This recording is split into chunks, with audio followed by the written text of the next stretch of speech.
Hey everybody, Pixel Pedant here again, here to take us back to the 80s and talk about some classic TI-99 titles. So that when all's said and done here, I can name just a few of them the greatest original era TI-99 games of all time. Last time I looked at the middle of the pack as far as my top 15 goes, and so our list so far features Popeye, Championship Baseball, Return to Pirate's Isle, Spad 13, Fathom, Wing War, Tunnels of Doom, Bigfoot, Legends, and Star Trek SOS. But now it's time for the top 5. So, some are going to make the cut, and well, some will be left behind. Because the fact is, there were more than 15 good games for the TI-99 in the 1980s. And I bet some folks who aren't too familiar with the platform would genuinely hear that and go, really? Are you sure? More than 15? But I know that's not most folks here. And at any rate, there will be plenty of time to talk about the rest of those games in later videos. For now, let's get to it and start off at number 5. Since at number 5 here, we've got something we haven't seen before in my top TI-99 classics, and that is an AtariSoft game. And the fact we haven't seen one of those so far strikes me as pretty significant, just given how well AtariSoft did on the TI-99. You gotta give AtariSoft credit. Those editions really did help flesh out the TI-99 game library with titles that people genuinely wanted to play. And yet, we've gotten to number 5, and I've named none of them so far, so it's about time one showed up here, right? And as good as most of them are in their own right, the AtariSoft title, which for me is good enough to be in the top 5 TI-99 games of the 80s in general, is Moon Patrol. First off, I'll say visually and in gameplay terms, it's a really solid conversion of the arcade experience for whatever that's worth. And I guess you always have to say that when you're talking about arcade conversions, but for whatever it's worth is something I add there because honestly, I just don't care much on that front. I'm never too worried about arcade accuracy for its own sake. Partly, I guess, because there weren't any arcades around where I grew up, so when I played a TI-99 arcade conversion, I was playing it for its own sake, without any idea of what it ought to be. I wasn't even thinking about it as an arcade game. But any big arcade hit usually did get popular because it did a few things really, really well. And so as far as imitating what's worth imitating about Moon Patrol's arcade original, I'll say that TI-99 Moon Patrol does it in my books. Now that I've had time to go back and play it in MAME and, see where the original came from. The sprites are a lot chunkier, of course, giving some Intellivision vibes here. But that doesn't bother me. For me, it kind of works with the cartoony aesthetic, I guess. What's more important to me is that TI-99 Moon Patrol nails that smooth scrolling and parallax scrolling that puts the game into motion. Which is important because increasing and decreasing your speed is part of the game's strategy. It's not just an auto-scroller. But the game also shows your change in speed with moving the buggy backwards and forwards a bit as you adjust it, and we get that on the TI-99 version too. So the basic design features are all there. I will admit that the scrolling is slower than in the arcade version by quite a bit, so if you did really want to feel like you're racing, then yeah, I guess you might feel like that's missing in the TI-99 version. But for my part, I don't think I need that for Moon Patrol. To me, it's not a racing game, really. It's more of a crazy obstacle course. Now, with the TI-99 version of pole position, I'm definitely willing to criticize AtariSoft for giving us a game that's supposed to be all about speed, where the player just doesn't get much of a sense of it, and key things that are supposed to give you a sense of it are missing. That game does us one worse by giving us a racing game where there's no reason to ever drop into low gear. Meaning, unlike in Moon Patrol, speed isn't a part of the game's strategy. in a racing game. But putting aside my pole position fetches and hang-ups here, and getting back to Moon Patrol, which I recall I was trying to discuss at some point here, in Moon Patrol neither of those things is a problem. Increasing your speed is always tempting for the time bonus payoff, but it also makes things a bit more dangerous. It's got that risk-reward trade-off that you want, where being careful might keep you alive, but living a little more dangerously is how you manage to get a new high score. And as far as living dangerously goes, well, there's plenty of variety to the game. There's a good selection of enemies and hazards. You get points for either jumping or shooting. And difficulty scales nicely across the courses. Early sections are pretty slow and sedate, and let you just take in the game's fun and easygoing mood. But later sections really do ramp things up as far as the hazards go. Moon Patrol's a game that originally won me over just by being so easygoing and fun. With its funny little moon buggy, with the pleasant music, and with its difficulty ramping up gently enough that you've got plenty of track before you really feel like you're in constant fear for your life. All in all, Moon Patrol is just a really approachable game that gets its difficulty curve right. So, all things considered, it's the best Moon module on the TI-99, it seems to me. Given Moonsweeper and Moonmine at least aren't games I consider to be in contention for my top 15. Moon Patrol, on the other hand, well, as I say, it makes a great first impression.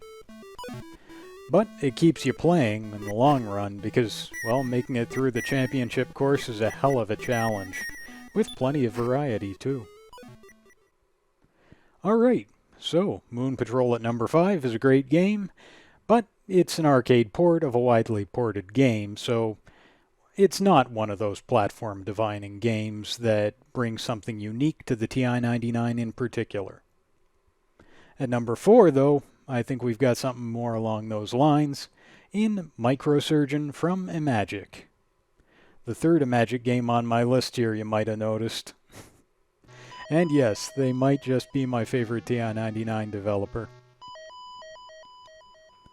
The design idea behind MICROSURGEON is pretty unlike anything else on the TI-99, and that does make it pretty special. I guess I'd describe it as an action-adventure medical sim, which is probably only a genre at all thanks to MICROSURGEON itself, but, well, MICROSURGEON exists, evidently, so I guess it is one. The game was developed for Intellivision and TI-99 both, and it's certainly famous in that sphere as well, but the TI-99 version isn't a port of that one per se. Both were developed by the good Dr. Rick Levine at Imagic. In a recent interview he said, "The TI-99 foray was fun to work on. I was able to add speech synthesis to MICROSURGEON. I think it said something like, 'Paging Dr. Levine, paging Dr. Levine.' And the graphics run at a higher resolution." Which is true on both counts. Speech is always nice to have in a TI-99 title, of course. And it sounds good. Patient is ready for microsurgery, doctor. In the TI-99 version, the human body graphics are similar to the Intellivision version, but on the TI-99, the increased resolution means you get a status window displayed on the same screen, rather than switching between the status screen and navigation screen like you do on Intellivision.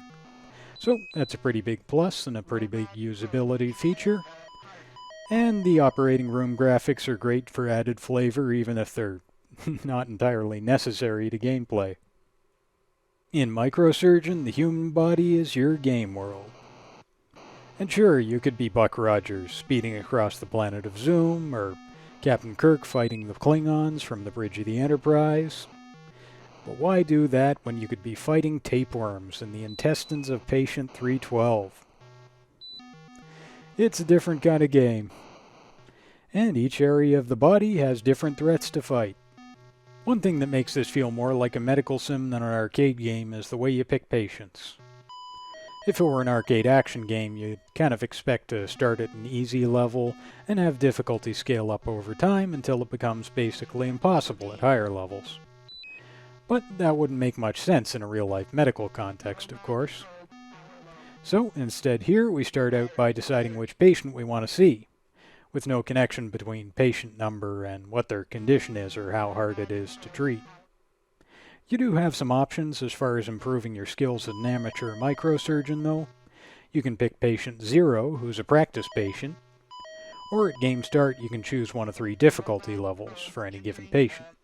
So the patient's condition is going to depend on the patient himself, but on top of that you'll play a student, intern, or surgeon level. All in all, there are 999 patients available, and 3 difficulty levels to play at, so plenty of variety there. One big feature that sells MicroSurgeon's gameplay on TI-99 is its supporting 2-stick control, where one stick controls movement and the other controls direction you're firing in. That wouldn't work too well with the classic TI-99 pain sticks, but I think like a lot of 99ers, I haven't taken the pain sticks off the shelf in the last 10 years. So I'm not sure that matters at this point. However we want to classify it, MicroSurgeon brings something pretty unique to the TI-99 from the standpoint of 1984. It's not entirely unique, given the Intellivision got a similar version of the game, and the PC Junior would later get a port as well. But with the TI-99 version featuring a higher resolution and voice synth, it has an advantage over the Inti one. But I've got to give the Inti version credit for one thing. The TI manual isn't nearly as impressively terrifying.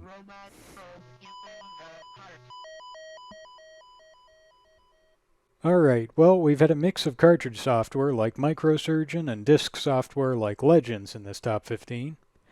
But for number 3, we're going to make our way back to the disk software category, and that's thanks to the game that answered a burning question from the system's 1983 heyday. Namely, when are we going to get a port of Zaxxon for TI-99 4A? And I've talked about the larger history of how that question got answered in an earlier video on this channel, so if you want more of that backstory you can find it there. But the shorter version of that history goes like this.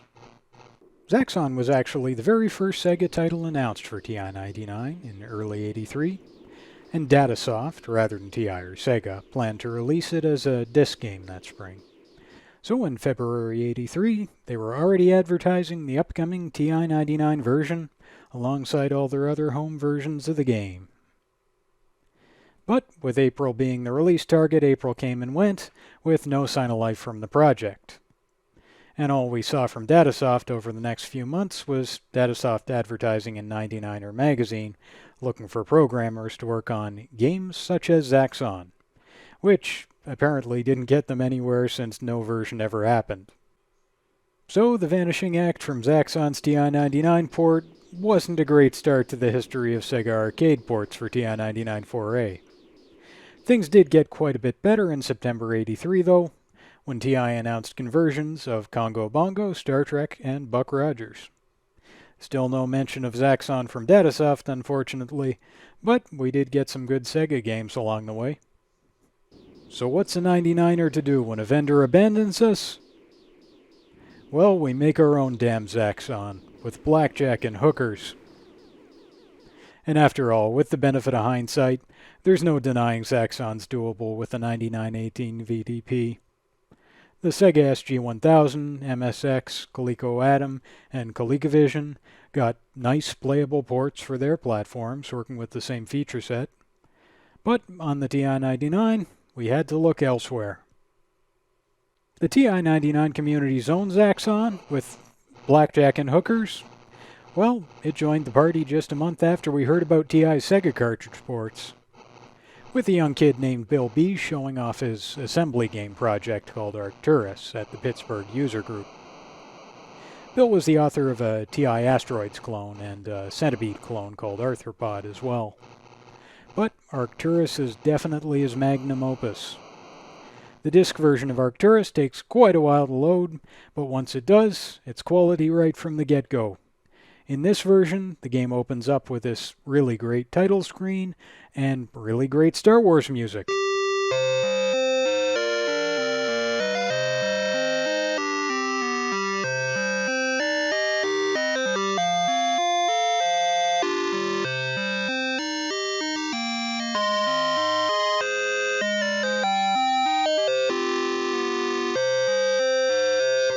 There was a version of Arcturus very briefly released that was sold as a side port cart, a cartridge that plugs into the TI-99's expansion connector on the side, but that is very, very rare.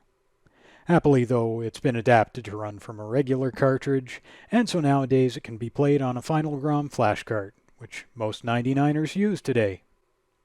The cartridge version has different intro music, which I don't actually recognize, so it might be an original composition. Tell me if you know. And that's just as good as the original, but more interesting than the original just for its not taking a Star Wars tune and actually contributing something of its own. And that sounds like this.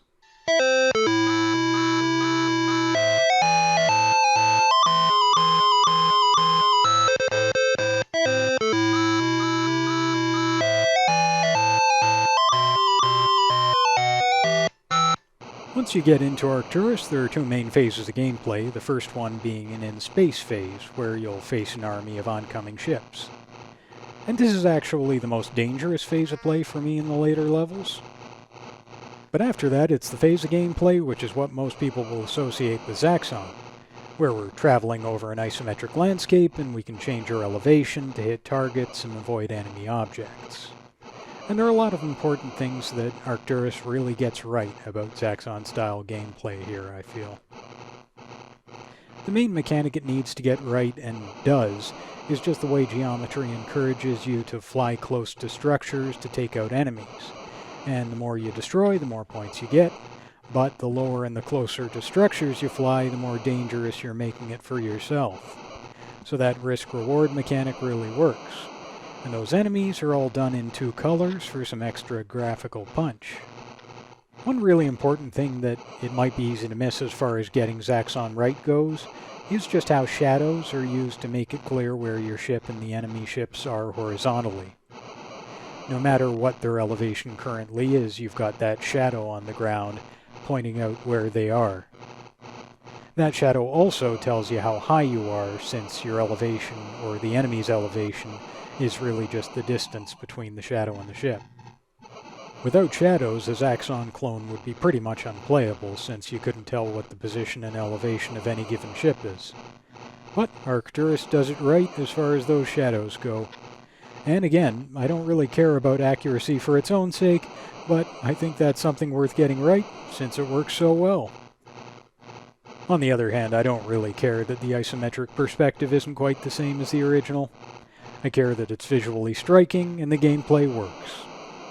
And the visuals definitely are striking and support the gameplay well. This game is actually my favorite demonstration of why the structure of the 9918A palette has real benefits. It's a pretty common criticism of the palette that it includes 3 greens, 3 reds, and 3 blues if you include cyan, but it doesn't include, for example, a brown or a dark gray. My kingdom for a dark gray. It's great at producing vivid colors, but it's missing some common hues. Here in Arcturus, though, you can see why having multiple similar colors forming 3-step gradients has real benefits. It makes it possible to create that shadow effect, where shapes look 3D because different sides are in different amounts of shadow, which you couldn't do with a palette that tries to avoid having too many similar colors. And I really appreciate when a game doesn't just make itself look good, but makes the machine look good too, and shows what it can do at its best. So, with these great graphics and gameplay that gets right what Zaxxon clones need to get right, I think Arcturus absolutely belongs at number 3 on this list. Bill Bees did right by us with this one. So, we've now got a list in the top 5 that includes Atari Soft's Moon Patrol at 5, Imagic's MICROSURGEON at 4, Bill Bees' Arcturus at 3, and with number 2, we're close to the very best of the very best. But that still doesn't mean we'll be talking about the game that got the most distribution or the most attention, because this one definitely didn't. Spotshot is number 2. And its claim to fame, if it has one, comes mainly via its developer Jim Dramus. Dramus developed or co-developed some of the TI-99's most famous foundational titles. But after TI, he went on to found Soft Machine as a game development house with some fellow TI alums. And it's out of Soft Machine that we get Spotshot, as well as two other relatively little-known titles, Barrage and Jumpy. Due to Soft Machine folding, Spotshot never got a real commercial release, but it did leak into the community on disc. And later on in the 80s, Databiotics, as the only producer of TI-99 carts at that point, released it on cart. From Databiotics, it first got released under its original name, Spotshot, but then briefly under the new name Dragonflyer as well, before going off the market. So, what could make a latter-day TI action game, and one that sold to almost nobody, so good that it deserves to be number 2 on this list? Well, it could be an incredible action strategy game with a per-pixel destructible environment, fast gameplay, precise control, and deep strategy. If those were all true, then maybe. And they are with Spotshot. Jim Dramus is TI-99 royalty, and it shows here. The basic gimmick of the game is various types of wall are generated at the bottom row and then crisscross every row in turn. Meanwhile, rows of enemies attack you from the other side of the playfield, initially out of reach of your attack. So you could just wait until they get up close. But firstly, that's dangerous, and it'll get more dangerous as the game goes on. And secondly, you get points depending on how far away enemies are when you destroy them. So damage that you do to the walls in front of you benefits you going forward by letting you hit enemies before they get too close and before they can threaten you. So this creates a gameplay strategy where you have to think about how you'll open patches in the wall, then how you'll line up those holes to hit distant enemies and defend yourself. The upshot of all that being that this game completely centers on my favorite element of strategic action games: level structures that you reshape strategically yourself, where you need to think about how you're reshaping it, and that's going to help you later on. And the walls change over time, so you've got to rethink your strategy as they get harder to penetrate, or they change into shapes that you need to deal with differently. The basic design isn't all that complicated, but the gameplay it creates is really interesting and just thinky enough, while also being fast and frenetic. You'll notice one extra tool you've got available to you is the ability to dodge backwards to let up to 4 enemies pass. The only problem is you can only do that for up to 4 enemies, then you can't dodge at all and you need to destroy everything before it gets to you. Or you're dead. Still, that gives you a defensive tool in case you get into a tight situation where you just can't kill that last enemy. Spotshot is a game that has the action and speed of a fast-fixed shooter, but the strategy of a puzzle platformer, making it a really unique game, and one we can celebrate as a TI-99 original that brings something unique to the platform that it wasn't just bringing over from some given arcade hit of the day. Where Arcturus shows off what the TI-99 palette can do, Spotshot shows off what you can do on a per-pixel basis on the TI-99, if you're determined to. Per-pixel terrain damage, per-pixel scrolling of multiple tile sets in opposite directions, and all of that's core to the design. It's not just some window dressing that's thrown in there for extra polish. It's what makes the design work. Spotshot has a nice difficulty curve that rewards working out the geometry of those terrain destruction patterns and figuring out how to divide your attention between killing enemies and destroying wall sections, since you'll need to do both of those if you want to survive. And things get crazy fast once the game really gets going, so that great combination of fast action and fascinating strategy is what lands it at a deserving number 2 on this list. So we've got 4 more games now added to our top 5. Moon Patrol, MICROSURGEON, Arcturus, and Spotshot. And we've only got space for 1 more. So I think absolutely nobody is going to be surprised when I say that game is Parsec. Because how could it be anything else? Parsec is the game that more than any other, made its co-creator Jim Dramus one of the TI-99 legends in the first place. That being the same Jim Dramus I'd mentioned as creator of Spotshot a minute ago. He contributed more besides, but Parsec is basically the TI-99's Mario, or its Sonic, or its Pitfall Harry. Parsec is the hero we needed. Munchman, you're cool too, but it's Parsec. That little spaceship is a symbol of the system that belongs to 99ers alone as an original era design for the platform.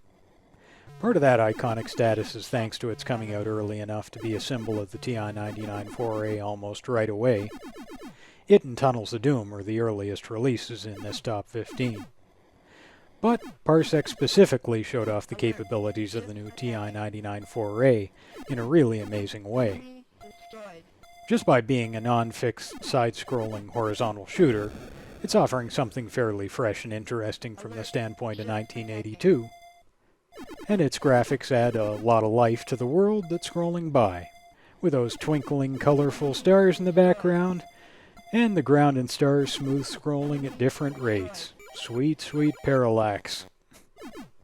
It has basically 4 phases of gameplay to keep things interesting, and in the first phase of play, you face enemies entering the screen one at a time, in some given movement pattern. And they keep coming around again if you miss them. So you have to worry about ending up with more enemies on screen than you can handle if you aren't quick enough and accurate enough with your fire. In the second phase of play, you face enemy ships with more complicated attack patterns, and they actually fire at you directly. Those come in 3 versions, Urbites, Dramites, and Binites, and the first 2 of those are named after the developers, Jim Dramus and Paul Urbanus. Urbites attack like this, Dramites attack like this, and Binites attack like this. In the third phase of play, you don't face attacking ships. Instead, you have to pass through asteroid belts, where space rocks come flying at you and speed up as time counts down. Countdown. 5, 4, which is pretty fricking intense, and definitely a great showcase for TI-99 sprite usage. Finally, a special phase of play is the refueling tunnels, which you won't have to worry about if you just die often enough that running out of fuel doesn't happen. So you can always keep that option in mind. But otherwise, if you don't find some other way to get yourself killed first, you can die navigating the refueling tunnels like I always used to. You get points for making your way through the tunnel, though, if you do. So variety is one of the main things Parsec gets right here, with a collection of enemy ships and movement patterns, the asteroid belt, the duels with Urbites, Dramites, and Binites, and even the dangers of the refueling tunnels, which always got me killed as a kid. There's a lot going on in this game, and it all looks pretty good. Plus, sound-wise, you've got speech synth put to good use, like you'd always hope it'd be in a TI-99 classic. That's spoken in a woman's voice, which apparently belonged to an Aubrey Anderson. And one thing I really appreciate about the game's use of speech is just the way it's seamlessly integrated into gameplay and made significant to it. Plenty of games include some speech somewhere when the game's not busy doing other things, but Parsec manages to use it even while it's simultaneously animating sprites, scrolling a background, processing inputs, and generating PSG effects. So it's especially impressive and just a lot more effective in that context. 5, 4, 3. That intense countdown in the asteroid belt works so well exactly because it's being used in the thick of gameplay as part of it all. So Parsec has good variety and all the bells and whistles to go along with it. I will admit that in any given phase of gameplay, Parsec's shooter action isn't the most complex of its era. But still, put it all together and it's a hell of a package. And as a complete game, Parsec delivers a really good difficulty curve that'll keep you playing for as long as you could ever want to challenge yourself. Regardless, when it comes to a game's importance to the TI-99 legacy, Parsec just really can't be beat. There are other early classics of the TI-99 platform which almost everybody played and enjoyed in its heyday. Alpiner, Munchman, Tunnels of Doom, Tombstone City, TI Invaders, but none of them has what Parsec has. None of them has a unique game design featuring multiple phases of play which were natively developed for the TI-99, which on top of that feature impressive graphics and sound, and on top of that, strong replayability. Parsec has all of that, which means it belongs at number 1 on this list. So at the start of all this, I'd failed to make this a top 10 list, like I probably should have. I just had to make it a top 15, or else skipping over certain games might have left me feeling dead inside. But there's still plenty of 80s TI-99 games that got left out as it is along the way. As I say, there are more than 15 good TI-99 games. So before I close things out, I'll tell you a few more of the 80s classics I would have loved to include in a TI-99 best of list, if I could have gone on even longer. A few of them I might have to do a video on at some point. Those include Micro Pinball, which is a great pinball game, Tutankhamun, which is a terrific action-adventure, Shamus, which is another great action-adventure, Donkey Kong, which is a really solid port of that game, Midnight Mason, which is a sort of Pac-Man and Lode Runner mashup that I've really come to appreciate in recent years, then TI Runner, which is the TI-99's classic Lode Runner clone, then, finally, Warzone, which is the TI-99's best Xevia-style vertical shooter of the 80s, though that's stretching the category a bit since it was released in '89. Some of those I've already reviewed on this channel because, well, I like to review games I love, but some still deserve attention, so till I find the time for that, thanks for watching, folks, and keep on partying like it's TI-99.